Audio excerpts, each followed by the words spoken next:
तो आज का हमारा टॉपिक जो है वो वय से रिलेटेड है, एज से रिलेटेड है।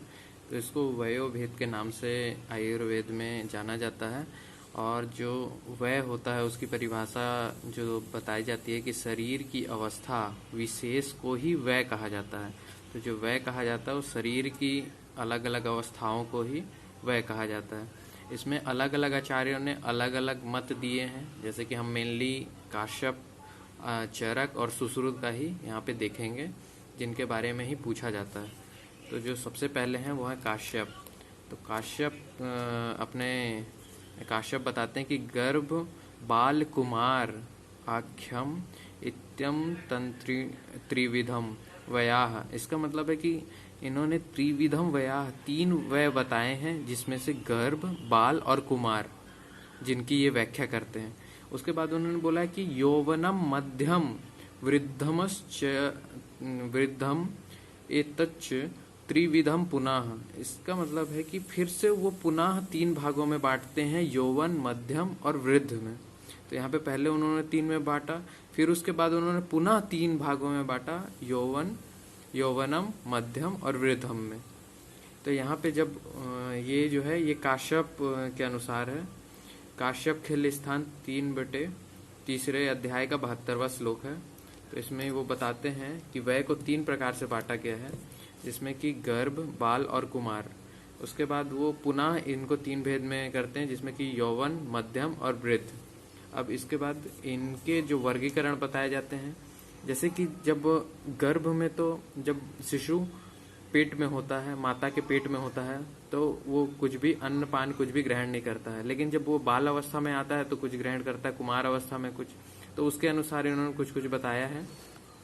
तो देखिए, बाल अवस्था में जब वो आता है तो क्षीराप नाम दिया गया है, क्योंकि जब वो एक वर्ष तक को हम बाल अवस्था मान रहे हैं काश्यप के अकॉर्डिंग, उन्हीं को क्षीराप भी कहा गया है।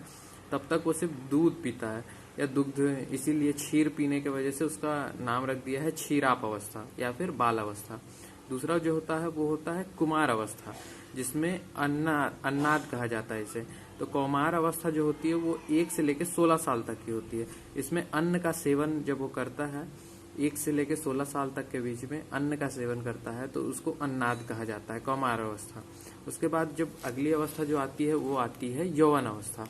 यौवन अवस्था जो होती है वो 16 साल के बाद की होती है, क्योंकि कौमार अवस्था जो होती है वो 16 साल तक की होती है। उसके बाद आता है यौवन अवस्था, जो 16 साल के बाद होती है। 34 वर्ष तक की अवस्था को यौवन अवस्था काश्यप कहते हैं, जिसमें धातु, सत्व, वीर, पराक्रम आदि चीजें जो है वो बढ़ता हुआ होता है उसमें। फिर उसके बाद आती है मध्यमा अवस्था। मध्यमा अवस्था जो होती है वो 70 वर्ष तक की अवस्था को कहा गया है, कि 34 वर्ष के बाद जो भी 70 वर्ष तक की जो आयु होती है उसको मध्यम अवस्था कहा गया है। मध्यम अवस्था में जो धातु आती है वो स्थिर रहना ही उस अवस्था का जो मेन क्रियात्मक स्वरूप है, वो धातु की स्थिरता है इसमें मध्यम अवस्था में। उसके बाद जो एक बताते हैं वृद्ध अवस्था। तो वृद्ध अवस्था जो 70 के उपरांत की अवस्था है उसको वृद्ध अवस्था कहते हैं। इसमें क्या होते हैं, धातु आदि क्रमशः क्षीण होने लगते हैं।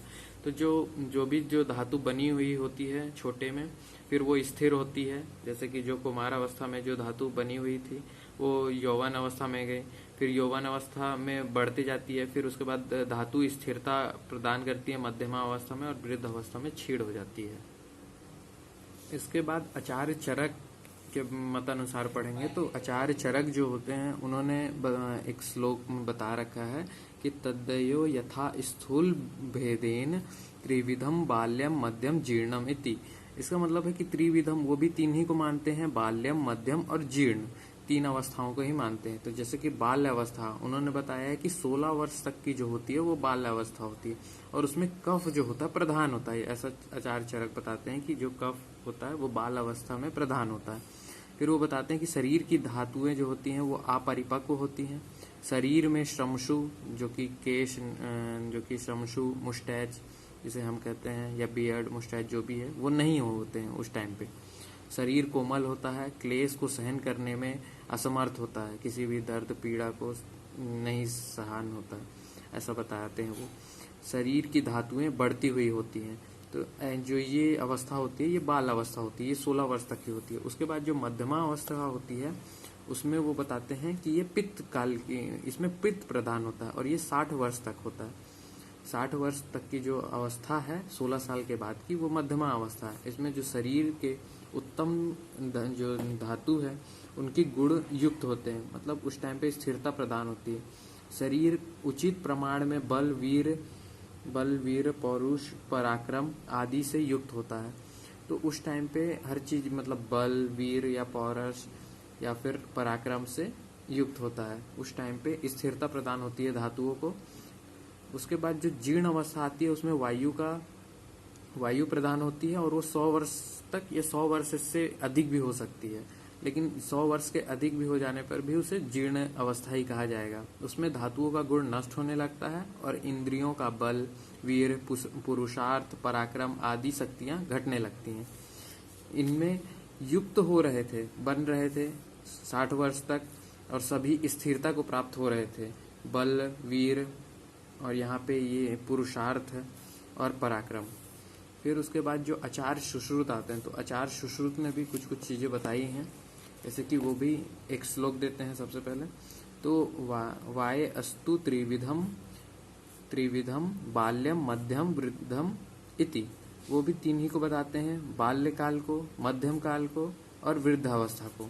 तो वो भी 3 अवस्था को ही बताते हैं, लेकिन उन्होंने इसके अंदर भी अलग अलग अवस्थाओं को विभाजित किया है। जैसे कि वो जो पहला बाल अवस्था कहते हैं उसके अंदर वो बताते हैं कि जो बाल अवस्था होता है वो 16 वर्ष तक की होती है। चरक ने भी 16 वर्ष का माना है, इन्होंने भी 16 वर्ष का माना है।